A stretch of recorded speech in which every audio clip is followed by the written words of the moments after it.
Hello and welcome to another educational video about screen printing by Catspit Productions. Thanks a lot for clicking on my video today. I really appreciate your time and attention very much. So if you like my videos, you like the information, make sure to subscribe to my YouTube channel today, because that's a free way for you to show support of the continued production of these videos that are free right here on YouTube for the world to enjoy. So make sure to subscribe to my YouTube channel today and help keep these videos coming right at you on youtube.com.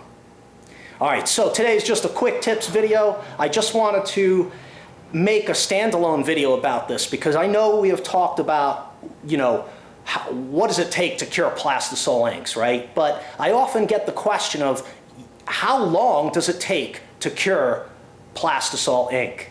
Okay, and that answer really depends on what you're printing.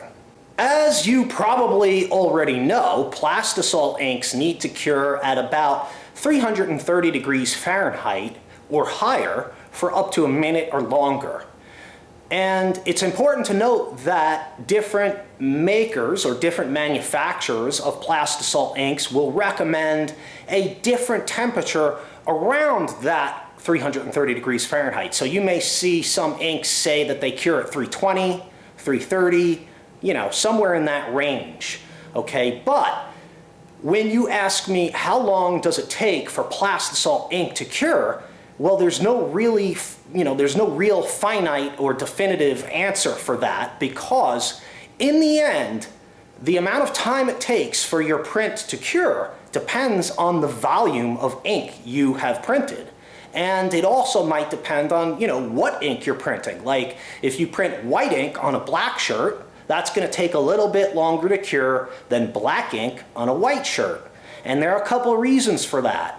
White ink is difficult to cure, and it's also white, so it reflects a lot of heat energy, or infrared, right? It reflects heat, okay? Black ink is just the opposite. It's a lot thinner. We tend to print way less of it than white, right?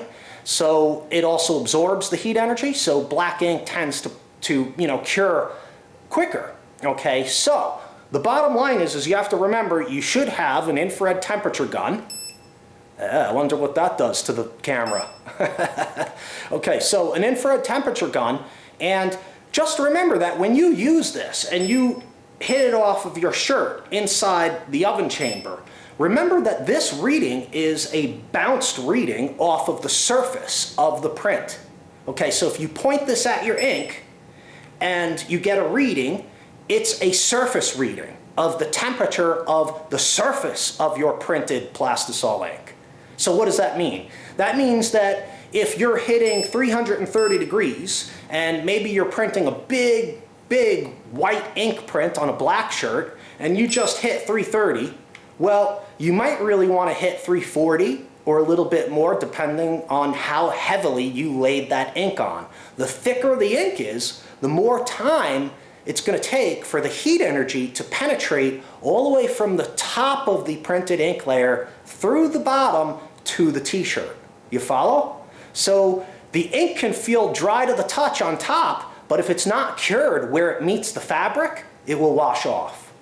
Okay, so the answer to how long does it take to cure Plastisol inks is that it varies depending on how much ink you're printing and what you're printing. For instance, again, if we print a 4-color on a white underbase on a black t-shirt, that's going to take longer to cure than 4 colors on a white t-shirt with no underbase.